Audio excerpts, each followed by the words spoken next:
जरा सोचो, एक ऐसा जेल है जिससे बाहर निकलने का मतलब है भयानक मौत। तो चलो देखते हैं इस जेल से कोई जिंदा निकल पाता है या नहीं। तो मूवी की शुरुआत में हम एक आदमी को देखते हैं जो एक जूता पहनकर डरते हुए नीचे उतर रहा है। दरअसल यह इस जेल में कई दिनों से फंसा हुआ है और किसी भी कीमत पर बाहर निकलना चाहता है, इसलिए वह एक और दरवाजा खोलता है और नीचे उतर जाता है। तभी अचानक कुछ मशीनें ऑटोमेटिक बाहर निकलती है और उनसे पानी जैसा कुछ निकलने लगता है। वह आदमी बहुत ज्यादा घबरा जाता है, इसलिए चीखने और चिल्लाने लगता है। लेकिन जब उसे एहसास होता है कि यह नॉर्मल पानी है तो वह पानी की एक एक बूंद को पीने लगता है, क्योंकि उसने कई दिनों से कुछ खाया पिया नहीं था। लेकिन कुछ देर बाद उसके शरीर में खुजली होने लगती है। दरअसल वह पानी नहीं था बल्कि तेजाब जैसे कोई चीज थी जो उसके पूरे शरीर को पिघलाने लगती है और बहुत ही भयानक तरीके से मर जाता है। उसके बाद हम एरिक और डोड नाम के दो आदमी देखते हैं जो जेल में फंसे आदमी का वीडियो रिकॉर्ड कर रहे थे। एरिक उसकी सीडी को फाइल में रख देता है और उसके फोटो को देखने लगता है। तभी डोड कहता है तुम्हें ये फाइल्स नहीं देखनी चाहिए। एरिक कहता है ऐसा कोई रूल में लिखा है क्या? न चाहते हुए भी एरिक उसकी बात मान जाता है क्योंकि डोड उसका सीनियर था। उसके बाद डोड चेस खेलता है और एरिक डोड का फोटो बनाने लगता है। एरिक बिना देखे डोड को हरा देता है, इसलिए वह हैरान हो जाता है और कहता है तुमने बिना देखे कैसे हरा दिया?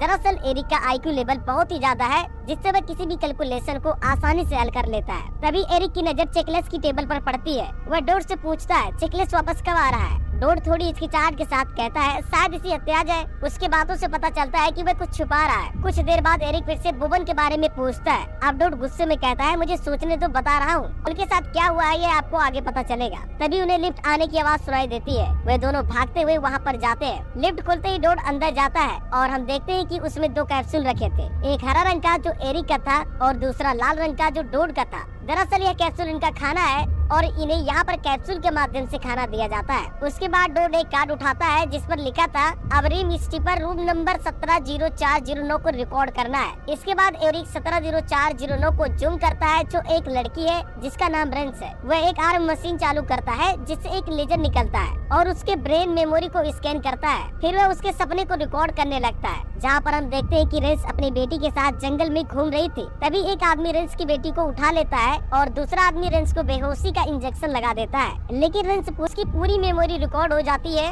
इसके बाद एरिक डोड से पूछता है आखिरी बार तुम बाहर कब गए थे, कुछ याद है? डोड कहता है सपने में कल बीच पर गया था। एरिक गुस्से में कहता है तुम सच में बाहर कब गए थे? डोड थोड़ी देर सोचकर कहता है मुझे कुछ याद नहीं आ रहा है। एरिक कहता है मुझे भी कुछ याद नहीं आ रहा है, ये बहुत अजीब बात है। डोड उसे एक तस्वीर दिखाता है। एरिक कहता है ये चेकलेस के बच्चे हैं। डोड कहता है लेकिन अब यह अनाथ हो चुके हैं। एरिक कहता है लेकिन तुम तो कह रहे थे कि वह बाहर घूमने के लिए गया है। डोड कहता है तुम मरना चाहते हो क्या? ज्यादा सवाल पूछना बंद करो और वहाँ से चला जाता है। उसके बाद एरिक रेंस को देखता है जिसे बेहोश आ गया है। वह आश्चर्य से इधर उधर देखती है जिसके कपड़े पर उसका नाम लिखा था और उसके हाथ पर एक टैटू का निशान था जिसे वह मिटाने की कोशिश करती है। उसके बाद वह खड़ी होकर पूछती है कि मेरी बेटी कहाँ है? इसे उसे कुछ समझ में नहीं आता है। तभी उसे एक दरवाजा दिखता है जिसे खोलकर अंदर घुस जाती है। तभी एक आदमी उसका पैर पकड़कर खींच लेता है जिससे वह नीचे गिर जाती है। रेंस जिसका नाम हास्केल है उसके माथे पर वही टैटू देखकर सोचती है कि इसी ने मुझे यहाँ लाया है। रेंस वहाँ से भागने लगती है। हास्केल कहता है यहाँ कुछ भी छूने से पहले सावधान रहना। रेंस कहती है क्यों?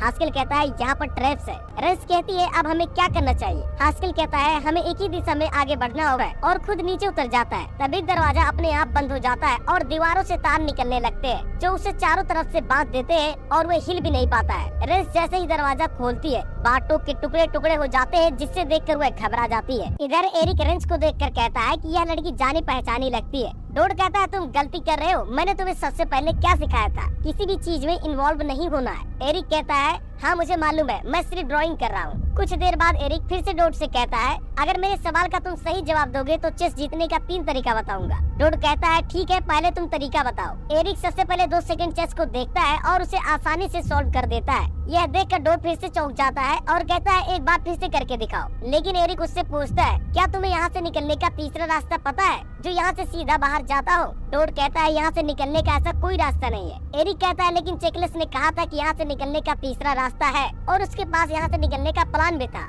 डोड कहता है उन्होंने तुमसे झूठ बोला था। एरिक कहता है मुझे लगता है कि उन्हें कुछ पता चल गया है इसलिए वह लोग यहाँ पर नहीं है। डोड कहता है अपनी बकवास बंद कर वरना हमें भी अंदर जाना पड़ेगा। इधर बाटो की मौत से सभी परेशान थे। हास्केल कहता है सेंसर में जरूर कुछ गड़बड़ होगी, शायद वह मोशन सेंसर न हो। तभी रेंस और हास्केल फिर से फाइट करने लगते हैं, क्योंकि रेंस को लगता है कि हास्केल एक सोल्जर है, इसलिए वह उस पर भरोसा नहीं करना चाहती है। तभी मोटा आदमी कमरे में बने कुछ लेटर्स देखता है जो हर कमरे में लिखा था। हास्केल कहता है हमें लेटर्स की मदद से मैप बनाना चाहिए, हो सकता है कि इससे हमें मदद मिल जाए, लेकिन ऐसा करना आसान नहीं है क्योंकि उनके पास कागज और पेन नहीं था। रेंस अपनी जैकेट निकालती है, लड़की का हेयर बैंड मांगती है और जूते पर लगी पॉलिश की मदद से मैप बनाने लगती है। इधर हम फिर से एरिक को देखते हैं जो रेंस का चित्र बना रहा है और कहता है कि यह दूसरों से अलग है क्योंकि बाकी लोगों को लेटर्स के बारे में पता भी नहीं है और इसने मैप भी बना लिया है। और ऐसा भी हो सकता है कि लेटर्स को समझकर बाहर निकलने का रास्ता ढूंढ लेट होगा। और जब ऐसा होता है तो प्रोग्राम कमरे में सभी जिंदा चीजों को जलाकर मार डालता है, तो वे लोग कुछ भी कर ले उनकी हड्डियां ही बाहर आएंगी। इधर रेंस बहुत जल्दी समझ जाती है कि यह जगह एक क्यूब है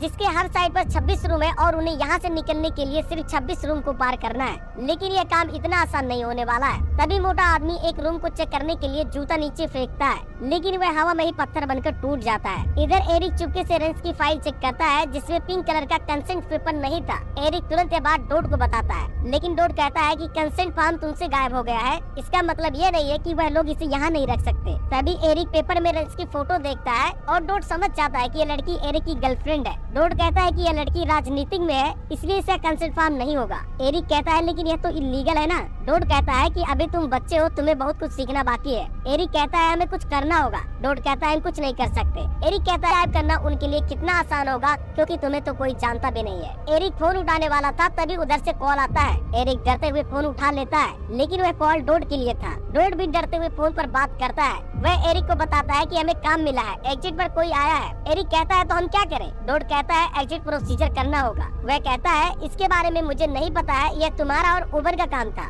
डोड फिर से कहता है लेकिन ओबन अभी यहाँ नहीं है, इसलिए रूल में साफ साफ लिखा है कि हर एग्जिट प्रोसीजर में सीनियर टेक्नीशियन को रहना होगा। एरिक कहता है लेकिन अगर मैं चाहूँ तब भी तुम्हारी मदद नहीं कर सकता हूँ जब तक कि ऊपर से ऑर्डर नहीं आता है, क्योंकि मैं सीनियर टेक्नीशियन नहीं हूँ। डोड कहता है अगर तुम मेरी मदद करोगे तो मैं तुम्हारी गर्लफ्रेंड के बारे में उन्हें बता दूंगा। एरिक कहता है कब बताओगे? डोड कहता है काम खत्म होते ही बता दूंगा। इसलिए एरिक डोड की मदद करने लगता है। वीडियो देख एरिक उसके बारे में पूछता था तो डोड झूठ बोल दिया करता था। हम देखते हैं कि ओबन की हालत एकदम खराब हो चुकी है और उसे एक डॉक्टर की जरूरत है। तभी उसे जंजीर में बांध दिया जाता है। डोड उससे पहला सवाल पूछता है अपना नाम बताओ। एरिक कहता है उन्होंने इसकी याददाश्त मिटा दी है, इसलिए वह अपना नाम भी नहीं बता पा रहा है। किसी तरह ओबन अपना नाम बताता है। डोड दूसरा सवाल पूछता है क्या तुम भगवान पर विश्वास करते हो या नहीं? ओबन को यह भी नहीं पता था कि भगवान कौन है, इसलिए वह जवाब देता है मुझे भगवान पर यकीन नहीं है। तभी डोड एरिक को नो बटन दबाने के लिए कहता है। ऐसा करते ही ओबन पूरी तरह से जलकर कंकाल बन जाता है। डोड उदास होकर एरिक से कहता है क्या अब भी तुम अपनी गर्लफ्रेंड को बाहर निकालना चाहते हो? एरिक इसे देखकर पूरी तरह से सॉफ्ट में चला जाता है और कहता है क्या था तुम्हारा एग्जिट प्रोसीजर, हम यहाँ पर क्या कर रहे हैं? डोड कहता है मैंने सिर्फ सवाल पूछे हैं और बटन दबाए हैं। एरिक कहता है अगर हाँ वाला बटन दबाते तो क्या होता? डोड कहता है पता नहीं, आज तक किसी ने हाँ कहा ही नहीं। डोड एरिक को ओबन का एग्जिट प्रोसीजर कार्ड अलमारी में रखने के लिए कहता है, लेकिन एरिक को अब पूरी सच्चाई समझ में आ गई थी, इसलिए वह सीधे लिफ्ट में जाता है और डाउन बटन प्रेस करके नीचे जाने लगता है। कुछ देर बाद जब वह लिफ्ट रुकता है तो वह एक दरवाजा खोलता है और क्यूब के अंदर घुस जाता है। इधर कुछ देर बाद लिफ्ट ऊपर आने की आवाज सुनाई देती है। डोड को लगता है कि एरिक वापस आ गया है, लेकिन जब वह देखता है तो जैक्स नाम का आदमी अपने 2 आदमियों के साथ आया था। जैक्स डोड को जैक्स के आदमी के हाथ में सुपर फिंगर लगा था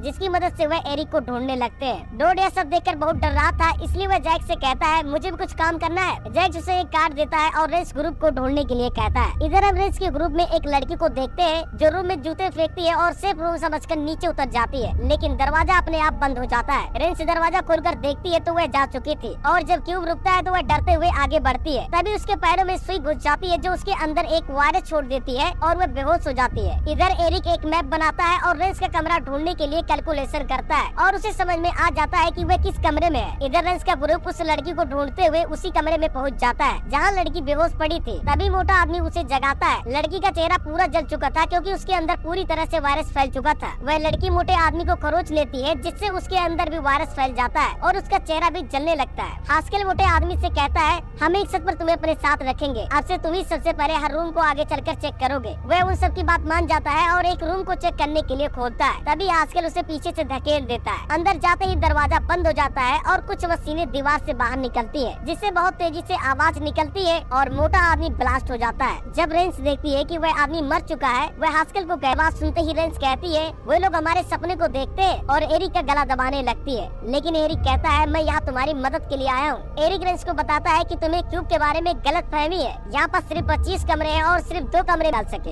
हास्केल कहता है तुम हमें यहाँ के ट्रैप से बचा सकते हो। एरिक कहता है तुम मुझे रूम का नंबर बता दो, मैं सेफ रूम पता लगा सकता हूँ। और इधर एरिक तुरंत समझ जाता है कि वे जानते हैं कि मैं यहाँ हूँ, इसलिए यहाँ से जल्दी निकलना चाहिए। रेंस एरिक से कहती है पहले तुम चलो। एरिक एक कमरे को चेक करने के लिए एक जूता फेंकता है, तभी जूता जल जाता है। दरअसल जैक्स ने अब सभी रूम में ट्रैप्स एक्टिवेट कर दिए थे। तभी जैक्स के पास एक कॉल आता है जिस पर बात करने के बाद सबको खत्म करने के लिए कहता है। इसलिए जैक्स के आदमी रूम में बिजली एक्टिवेट कर देते हैं जिससे सबकी जान को खतरा हो जाता है। तभी अचानक से बिजली बंद हो जाती है और मॉनिटर का कनेक्शन टूट जाता है। जैक्स को डोड पर शक होता है कि इसी ने कंप्यूटर में कुछ गड़बड़ की है, लेकिन डोड कहता है कि इसमें मेरी कोई गलती नहीं है। जैक्स के आदमी कनेक्शन प्रॉब्लम ठीक करने की लगातार कोशिश करते हैं लेकिन ठीक नहीं होता। उसके बाद हम देखते हैं कि डोड ने ही कुछ वायर काट दिया था जिससे कनेक्शन टूट गया था। फिर वह डरते हुए जैक्स के पास जाता है और बाथरूम जाने के लिए कहता है। जैक्स के आदमी कहते हैं मुझे नहीं लगता है कि यह सॉफ्टवेयर का काम है, मुझे लगता है कि यह हार्डवेयर प्रॉब्लम है। इस बात से जैक्स बहुत परेशान हो रहा था। तभी रेड अलार्म बजने लगती है और उसका आदमी बताता है कि क्यूब रीसेट मोड में चला गया है जिसमें 10 मिनट का समय लगेगा। इधर रेंस रूम चेक करने के लिए दरवाजा खोलने जाती है, तभी सभी दरवाजा अपने आप खुलने लगता है। तभी एरिक कहता है कि पावर चला गया है इसलिए ट्रैप्स काम नहीं करेंगे और क्यूब रीसेट मोड में चला गया है। सिस्टम रिस्टार्ट होने से पहले अगर हम एग्जिट पॉइंट पर नहीं पहुंचे तो रूम कमरे में मौजूद हर जिंदा चीज को जलाकर खत्म कर देगी। इसलिए रेंस बहुत ज्यादा घबरा जाती है और कहती है हमें किस तरफ जाना चाहिए। एरिक कहता है पास बाहर निकलने के लिए 3 सेकंड होंगे। इधर हम देखते हैं कि डोड बाथरूम के बहाने सभी वायर तोड़ रहा था, लेकिन जैक्स उसे पकड़ लेता है। जैक्स उससे एक पलक मांगता है जिसे डोड ने कंप्यूटर से निकाल लिया था। डोड पलक उसे देने से मना करता है, इसलिए वह पलक को खा लेता है, लेकिन जैक्स उसे पैरालाइज कर देता है और एक चाकू से उसके पेट को चीर कर निकाल लेता है। एक आदमी जैक्स को बताता है कि 5 मिनट के बाद क्लीन स्वीप होगा, उसके बाद हमारा प्रॉब्लम अपने आप सॉल्व हो जाएगा। लेकिन जैक्स कहता है हमारे पास इतना टाइम नहीं है, हमारे चूहों में से एक सोल्जर है जिसका नाम हास्केल है और ऐसे लोगों में बायोचिप लगाते हैं। उसका आदमी तुरंत हास्केल का पता लगाता है और उसके चिप को हैक कर लेता है, इसलिए उसके शरीर में बहुत ज्यादा दर्द होता है और वह नीचे गिर जाता है। हास्केल बहुत ऊपर से गिरा था, इसलिए एरिक और रेंस को लगता है कि वह मर गया, इसलिए वे दोनों आगे की तरफ बढ़ते हैं और हम इधर देखते हैं कि हास्केल एक सोल्जर में एक्टिवेट हो गया है जिसकी आंखों की मदद से जैक्स उन्हें देख सकता है और अब वह पूरी तरह से जैक्स की कठपुतली बन चुका है। हास्केल उन्हें बाहर निकलने से रोकना चाहता है, लेकिन फिर भी वे वहाँ से निकल जाते हैं। आगे एरिक को एक रूम में चेकलेस की लाश मिलती है जो इन्हीं का साथी था। तभी उनका रूम अपने आप 0 पोजीशन पर आने लगता है और क्लीन स्वीप होने में मात्र 30 सेकंड बचता है। जब रूम एक जगह पर रुकता है तो दोनों एक दरवाजे इस बार रेंस उसे मार देती है और क्लीन स्वीप होने से पहले दोनों पानी में कूद जाते हैं। इधर हास्केल को रूम जलाकर खत्म कर देता है। एरिक और रेंस एक नदी से बाहर निकल जाते हैं, लेकिन जैक्स अपने सोल्जर वहाँ भी भेज देता है। एक सोल्जर उन पर लगातार हमला करता है जिसमें से एक इंजेक्शन एरिक को लग जाता है और रेंस वहाँ से भाग जाती है। उसके बाद हम देखते हैं जैक्स एरिक को पकड़ लेता है और उसकी याददाश्त मिटाकर उसके दिमाग में चिप लगाता है और फिर से क्यूब में डाल देता है। अब एरिक पूरी तरह से पागल हो गया था और वहाँ के सभी लोग उसे पागल समझने लगते हैं और इधर रेंस अपनी बेटी के साथ बच जाती है। तो यहीं पर वीडियो को लाइक करके चैनल को सब्सक्राइब कर लीजिए। फिर मिलते हैं एक और दमदार स्टोरी के साथ, तब तक के लिए बाय बाय।